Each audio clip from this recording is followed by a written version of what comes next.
ఎవరైతే చాలా స్ట్రాంగ్గా ఉంటారు, నీతిగా ఉంటారు, వాళ్ళని ఏ బాధ కదిలించలేదంట. సమస్య మీద సమస్య ఉంటుంది, శోధన మీద శోధన ఉంటుంది, శత్రువుల మీద శత్రువులు పెరుగుతూ ఉంటారు.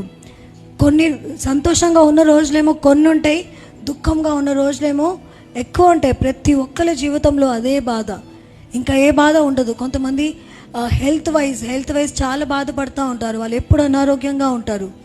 కొంతమంది ఫినాన్షియల్గా ఆర్థికంగా చాలా బాధపడుతూ ఉంటారు. ఏదో ఒక వేలో ప్రతి ఒక్కరు మనం బాధపడుతూనే ఉంటాం. దీంట్లో నుంచి చాలా కొంతమంది బయటికి రాగలుగుతారు. కొంతమంది ఎలా అవుతారంటే దే గివ్ అప్, వాళ్ళు ఏ ఆశ లేని జీవితంలో ఉంటారు. కొంతమంది అయితే సూసైడ్ కూడా చేసుకుంటారు, ఆత్మహత్య కూడా చేసుకుంటారు. వాళ్ళు ప్రాబ్లమ్స్ని ఫేస్ చేసే ధైర్యం లేక వాళ్ళు అవి కూడా చేసుకుంటారు. కానీ దేవుడు అంటున్నారు, ఎవరైతే నీతిగా ఉంటారో వాళ్ళు మాత్రం కదిలించబడరంట. Nothing can move them. ఎంత పెద్ద స్టార్మ్ వచ్చినా, ఎంత పెద్ద తుఫాన్ వచ్చినా నథింగ్ కెన్ మూవ్ దెమ్. ఎందుకు తెలుసా అండి? ఎందుకంటే దేవుని కాపుదల ఎప్పుడు వాళ్ళకి తోడుగా ఉంటుంది. దేవుని హస్తం వాళ్ళ మీద ఉంటుందంట. దేవుని అడుగుజాలలో వాళ్ళు నడుస్తారంట.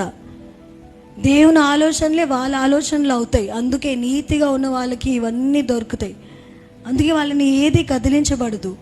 కానీ ఎవరైతే నీతిగా లేకపోతారో, ఎవరైతే ఎప్పుడు చంచల్ బుద్ధితో ఉంటారో, ఒక్కరోజు ఒకలా ఉంటారు, ఒక్కరోజు ఒకలా ఉంటారు, వాళ్ళు దేవుని ఆశీర్వాదాన్ని పొందుకోలేరంట. అస్థిరమైన బుద్ధి దేవునికి అస్సలు ఇష్టం ఉండదు. చంచల్ బుద్ధి దేవుడికి అస్సలు ఇష్టం ఉండదంట. He doesn't like the people who are not permanent. మనం చాలాసార్లు ఎలా ఉంటామంటే ప్రార్థన చేసినంత వరకు బాగుంటాం. ప్రార్థన అయిపోయాక ఆ ఎనర్జీ అంతా డ్రైన్ అయిపోయి మళ్ళీ మనం మామూలు అయిపోతాం. కొంతమంది ఇవాళ వాక్యం చదువుతారు, ఇవాళ నుంచి నేను బైబిల్ ఖచ్చితంగా చదువుకోవాలి, రోజుకి 10 బైబిల్ వర్సెస్ అయినా చదవాలని అనుకుంటారు. 2-3 రోజులు చదువుతారు, మళ్ళీ మానేస్తారు. కొంతమంది ఎలా అంటే వాళ్ళ చర్చ్లో ఏమైనా పని ఉందనుకోండి, కనపడతారు, ఒక 2-3 వీక్స్ కనపడతారు, తర్వాత 6 months దాకా కనపడరు, ఎక్కడున్నారు కూడా తెలియదు. దాన్ని అంటారు చంచల బుద్ధి. ఇవాళ చేసిన పని ఖచ్చితంగా రేపు కూడా చేయాలి. ఇవాళ చర్చ్లో పని చేస్తే రేపు కూడా ఖచ్చితంగా ఉండాలి, ఎందుకంటే దేవుని పని ఎప్పుడు ఆగదు. ఇవాళ ప్రార్థన చేస్తే రేపు కూడా చేయాలి. ఇవాళ దేవుని వాక్యం ధ్యానం చేస్తే ఖచ్చితంగా రేపు కూడా చేయాలి.